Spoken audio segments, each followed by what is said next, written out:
The Young Lady in Black by Amyas Northcote and read by Chris Halton. The following story is one of actual experience, and while not a tale of horror and woe like the typical ghost story, still is interesting as opening up for consideration the question whether, after the death of the body, the spirit is able to carry on and bring to a more or less satisfactory conclusion some task commenced in the flesh. While it is certainly very much open to doubt whether for indefinite ages the spirit revisits the scenes of its earthly career and repeats over and over again, frequently for no apparent reason, certain episodes in that career. Yet to those who believe that the body is a mere cloak or garment covering the real man within, it may appear highly credible that the spirit of a human being who has suddenly been cut off in the midst of some special earthly task may be able to revisit this earth and complete his work. In a story such as this, it is not sporting to discuss the relations between soul and body, but instances of second sight or the apparition of some person at the moment of his decease to some distant friend are so numerous and are frequently so well authenticated that it is almost impossible not to believe them. The following story was told to the present writer in sober earnestness by a man whose integrity is indubitable.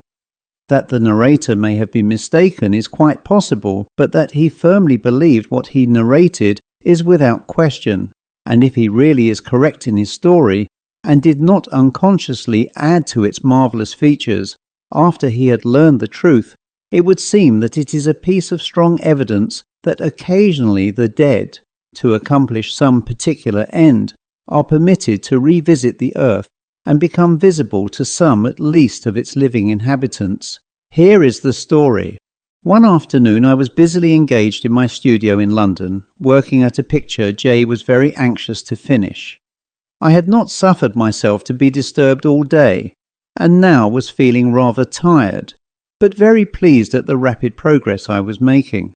Presently I heard a ring at the doorbell, and after the lapse of a few moments my servant entered. I was annoyed at being disturbed, and asked the man rather sharply what he wanted. "Sir," he replied, "there is a lady in the drawing-room who is very anxious to see you. I told her you were engaged, but she would take no excuse and said she must see you. What is her name, and what does she want?" Tasked. "Tell her I am sorry, but I cannot be disturbed without good reason." He went away and in a few minutes returned. "The lady won't give her name, sir," he said. "As for her business, she says it's very important, and that you will be glad enough to see her." "Well, show her up." The servant again departed, and in a few moments ushered the lady into the studio. I looked at her and saw a woman somewhat over medium height, with small hands and feet, and of a ladylike demeanour. She was dressed entirely in black and wore a heavy black veil, which completely concealed her face. I judged from her general appearance, however, that she was a lady and a total stranger. I motioned her to a seat and stood waiting for her to speak, which she at once began to do. "You are very kind, Mr. M, to give me a few moments. I see you are very busy, but I won't detain you long," she said in a soft, well-modulated voice. "I have come to ask you to undertake the painting of a portrait." I bowed but said nothing. "Your reputation," the lady continued, "is widespread, and that is one of the principal reasons why I have applied to you, for the portrait will be rather a difficult one to paint." I murmured something in acquiescence, and she went on. "The person I want you to portray is myself. I am willing and able to agree to any pecuniary terms you may name, but I wish the portrait to be very carefully and expeditiously done." I named my terms and added, "Will you kindly allow me to see your face, madam? I shall then be able to judge better whether I can undertake the task." "Certainly," she replied, and threw back her veil, disclosing a very striking face. It was that of a woman of apparently about 30 years of age, of a noble bearing, tempered, however, with an appearance of constant suffering. In the deep dark eyes there was a fixed expression of trouble, hopeless and endless. On the lofty brow there were the tokens of pride hardly yet subdued by grief. Round the mouth played a strange smile, indescribable almost, an expression of deep sorrow and unavailing regret. She looked like one who had passed through the valley of the shadow of death and knew the full mysteries of that awful veil. For an instant I shrank back with a sort of shudder. Not that the face was repulsive, but that there was in it an unearthly something impossible to describe. However, ardour for my art soon got the better of my former feeling, and answered, "Madam, I shall be very glad to undertake your portrait, though you have so unusual an expression that it will be a hard one to paint. Still, I will do my best. When and where do you want to sit?" She smiled slightly and said, "Mr. M, perhaps you will decline at once, when I must try elsewhere. But I will tell you now frankly that I am not able to give you any sittings at all." "What?" I cried. "Why, I cannot paint you without your sitting to me." "Well," she answered, "that cannot be done. All I can do is to sit here now for half an hour or so and let you look at me and sketch me, and then leave this little portrait of myself with you." She took from her pocket a little watercolour of herself, which had apparently been torn from some book. It had been taken when she was about 18, and before the strange expression had come into her face. It was, however, very like her, only the colouring was fresh and rosy.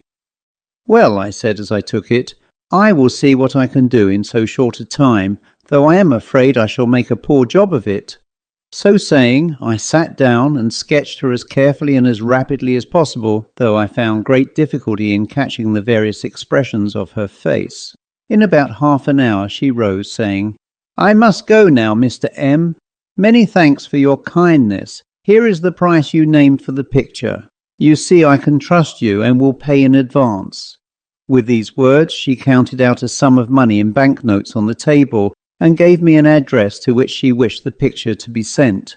"Now," she added, "I know I have asked you to undertake a very difficult piece of work, but I am not mistress of my own movements. If at any time I find myself able to give you another sitting, I will certainly do so. If not," she went on pleadingly, "I beg you will do your best to try and make a likeness of me. It is important, most important. Goodbye." And before I could move or speak, she was out of the room. I rang for the servant to show her out, but on his arrival he said he had not seen the lady and supposed that she must have left the house in a hurry. I put the two sketches away, intending to commence work on them as soon as I had leisure, but an important commission coming in the next day, they slipped my memory entirely for some little time. About 3 months after the above events, I found a note awaiting me on the breakfast table one morning from my old friend Arthur Van C, inviting me to come and visit him and his wife at their house, about 20 miles from Ipswich. As I had no pressing work to do at that time, and felt that I needed a rest, I decided to accept their invitation, more especially as the Van C's had only recently returned from a 5-year sojourn in India, and I was anxious to see him again. 2 or 3 hours saw me complete my arrangements in London, and found me landed at the Liverpool Street terminus, seeking in that vast labyrinth the express for Ipswich. I found my train at length, and ensconced myself in an empty first-class carriage, which with the aid of a couple of shillings I proposed to keep to myself all the way down.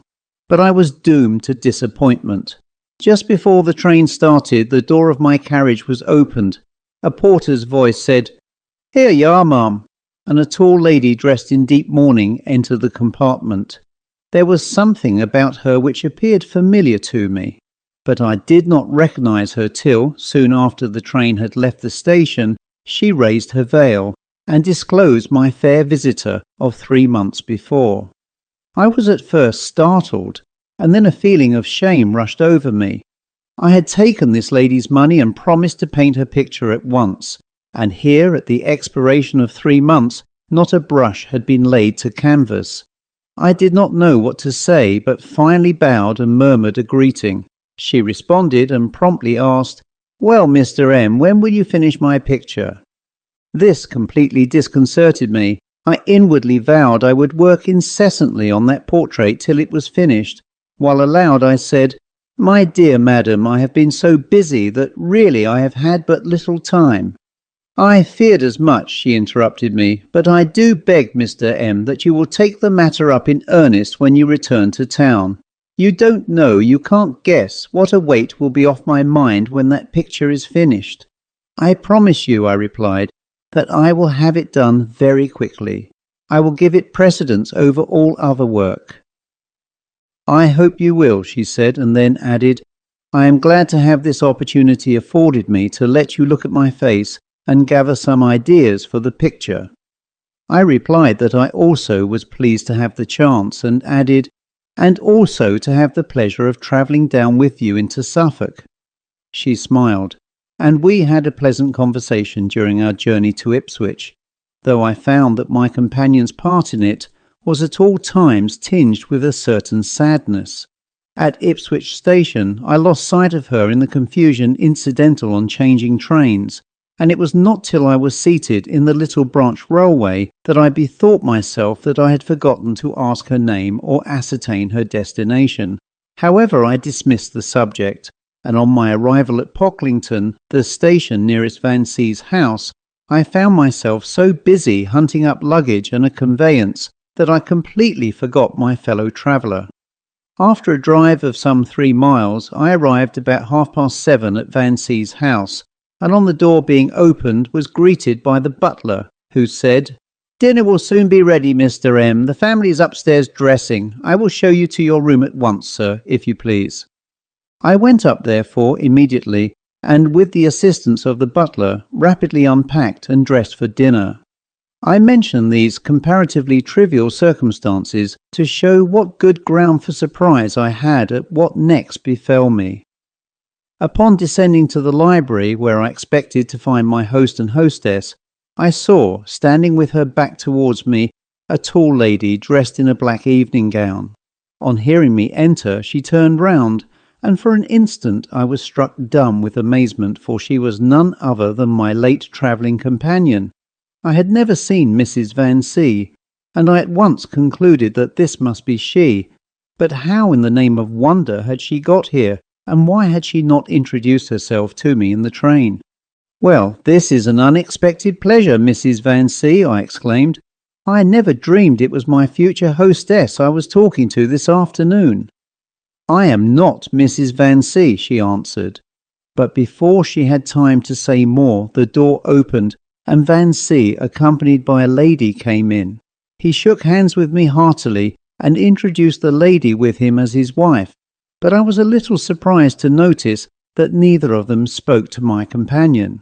However, I at once concluded that she was some governess or lady companion of Mrs. Vansea, and seeing that they ignored her presence, I decided it might be proper for me to do so also. At this moment dinner was announced, and Vansea asked his wife if she expected Mr. Brixham, to which she replied that she had had a place set for him, but did not know if he would come. "At any rate," she concluded, "we won't wait. Will you take me in, Mr. M?" And as we went into dinner, she explained to me that Mr. Brixham was the clergyman of the parish, and had a standing invitation to dine with them. We entered the dining room, and I saw the table was set for 4 persons. I led Mrs. Vansea to the head of the table, and while seating herself she dropped her handkerchief. I stooped to pick it up, and by the time I regained my seat, saw Vansea and the lady of the train in their respective places, Vansea opposite his wife, and the mysterious lady opposite to myself. In the centre of the table was a large vase supporting a basket of flowers, and decked with hanging garlands, which effectually shut off my view of all but the top of the head of my opposite neighbour. Dinner commenced, and I found Vansea, as he had always been, one of the most jovial and talkative of men, whilst his wife also was by no means lacking in conversational powers. Vansea kept me pretty busy all through dinner, talking about old times, and though I could not help noticing that neither he nor his wife ever spoke to the strange lady, yet I did not have an opportunity of addressing myself directly to her. I am not much of an observer, and as I say, my attention was pretty constantly taken up, Yet it was my impression that my opposite neighbour partook of the good things set before her, and I became at last firmly impressed with the idea that she must be Mrs. Van C.'s companion. At the end of dinner, Van C. opened the door to the retiring ladies, and as soon as he had resumed his seat, I determined to satisfy my curiosity as to my fair client, and said, "By the way, Van C., I wish you would introduce me to that lady who has just gone out. I travelled part of the way from London with her today, and have engaged myself to paint her portrait also."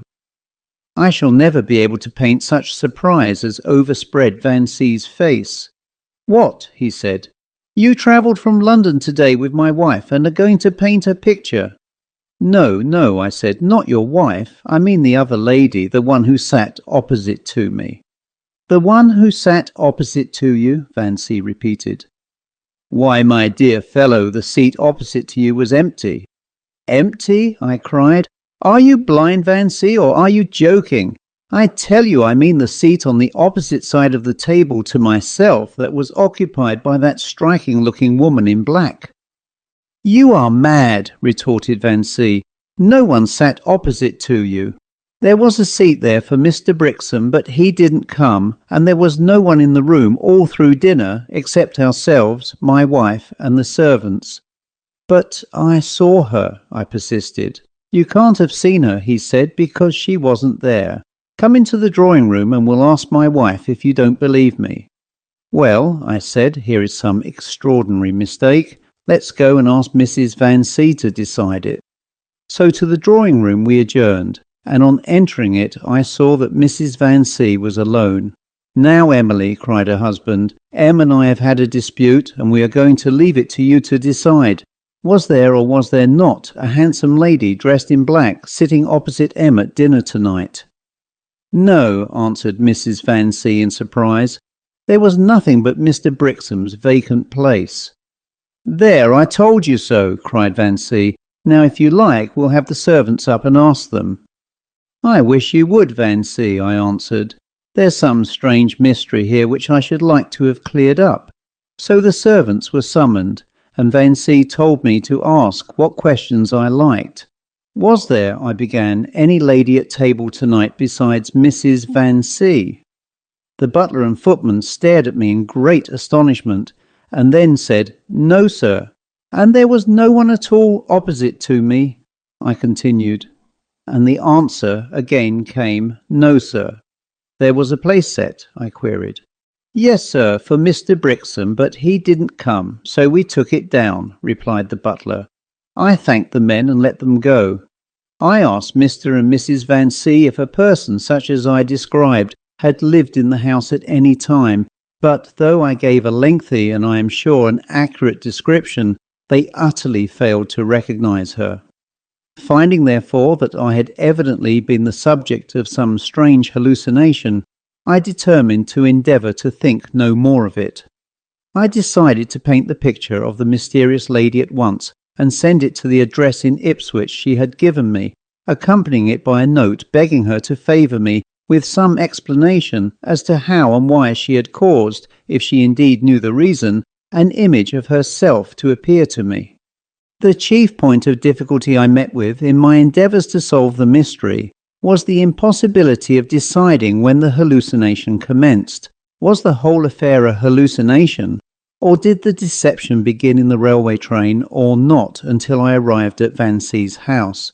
And another point was, why had the deception been practised at all? Finally, I came to the conclusion that I had really travelled with the lady from London, principally because I heard and saw the porter usher her into the train in London, and that during the journey her figure and face had impressed itself so strongly upon me, as indeed she must have wished it to do, that I had imagined the scene at dinner. Curiously enough, I was not during the whole of this time in the least degree alarmed, but only looked forward to another meeting with my friend, intending to wring some sort of explanation from her. Full of this determination, I fell asleep and passed a perfectly uneventful night. In the morning, the Van C.'s rallied me a good deal about my friend of the night before, and when I explained to them my theories, listened to me with evident incredulity. My visit to the Vanseas passed off very pleasantly, and I was heartily sorry to return to London. I was not again visited by my strange acquaintance's eidolon, and in fact began to believe she had lost her power to appear to me. On the day of my return to London, I somehow missed the connecting train at Ipswich, and found myself with several hours to spare in that not particularly interesting town. But determined to make the best use I could of my time, I took my portfolio of sketches, and with a few pencils strolled forth from the station in quest of some object of interest. These, however, were rare, and I quickly found myself in great danger of boredom when I suddenly remembered that an old friend whom I had lost sight of for many, many years lived in Ipswich, and I at once determined to look him up. I inquired for Mr. J's house, to which I was directed, and soon found myself knocking at the door. It was opened by a young and rather pretty girl, whose face I somehow seemed to know, though I had never seen her to my knowledge. I inquired for Mr. J and mentioned my name. "Come in," she said. "I will go and see my father and find out if he will see you. He has been very strange ever since my sister's death about 4 months ago, and doesn't like visitors." I was pleased with her sweet face, and besides having nothing to do, really wanted to see her father, so I entered and sat down in a pretty little parlour while she went upstairs. In a few minutes she reappeared, saying, "Father is coming down. He wouldn't do so at first, but when he heard who you were, said he would. I think," she added, "he is going to ask you for something, so please don't be angry." "Angry?" I said. "Why should I be angry?" "Well," she answered, "Father has been very queer since my sister Rose died, and always wanting to have something to remind him of her. A picture most particularly. He once said he was going to write and ask you to paint one, but oh dear, the little sketch that we used to have has been lost, and that," she added plaintively, "was the only likeness we had of her." As she finished speaking, her father, my old friend J, entered the room. He shook me warmly by the hand, but I noticed at once in his manner something strange and unsettled. He sat down, and for a minute or two we spoke of indifferent subjects, but all at once he broke out, "Oh, Em, my good friend, you can help me, and you only. Cannot you paint her just a little picture, only a little one?" "I would like to, J," I answered, "but it is pretty difficult unless you have some photograph to give me. Your daughter here has been telling me that you want a picture of your eldest child, but says you have lost the only sketch you had." "Yes, yes," murmured J, "and I shall never see her again." I pitied his distress, and more to soothe him than anything said, "Cannot you describe your daughter, J? Perhaps I could do something from your description." "Yes," he cried eagerly, "perhaps you could. Oh, she was so pretty, so sweet. Dark brown eyes and such black hair. Never had anyone's hair like Rose." I cannot tell what prompted me. Some strange unseen influence it certainly must have been, for taking my portfolio I unbuckled it, and producing the sketch given me by my strange visitor. The first time she came to my studio, I handed it to J, saying, "Did she resemble this sketch, J?" For a few moments J and his daughter gazed at the sketch with the blankest amazement. At last J managed to articulate, "Where did you get this?" "A lady gave it to me about 3 or 4 months ago," I answered. "She came to my studio to ask me to paint her, and as she was unable to give me any sittings, left me this sketch to work from. I saw her again a few days ago, and she begged me to hasten on with my work. Here are 1 or 2 sketches I have taken of her." "This is my daughter's portrait," cried J as he glanced at the sketches. "In God's name, when did you see her?" "I saw her first in my studio just about 14 weeks ago," I replied, "when she gave me an order to paint her picture and send it to, great heaven! Why, it was this address, 14 Colchester Street, she gave me at the time. She handed me this little sketch of herself." "When did you miss the picture, Alice?" cried her father. "Just 14 weeks ago today," answered Miss J. I was looking through the portfolio and found it was not there." "Great are God's ways," said Jay after a few moments' silence. "My daughter Rose died just 4 months ago. She had long been failing, and it was my special wish that she should have her picture taken. She kept on delaying it till it was too late." My story is now ended, and I will close it as I commenced it by asking whether there is any returning for a specified purpose. Perhaps there may be, perhaps, as in the quaint weird story of Old Lady Mary, there may be a returning of the loved one to wander in silence and unperceived amongst us, bearing as his punishment for some unexpiated fault the bitter grief of seeing those he has loved suffering under unmerited wrong. Perhaps even as this is written and this is read, the spirits of the departed are hovering silent and unseen near the writer and the reader, perhaps guiding the hand to write and the eye to read, perhaps, unhappy that they be, only conscious of the griefs to fall on the mortals before them, and unable to avert the impending calamities. These things can never be known. Suffice it now to say that the narrator of the above story believed it to be true, and that he actually painted the portrait of the dead Rose J, partly from the little sketch, and partly from the remembrance of her face as he saw it. Herself he never saw more. The mission for which she had been permitted to revisit the earth was accomplished.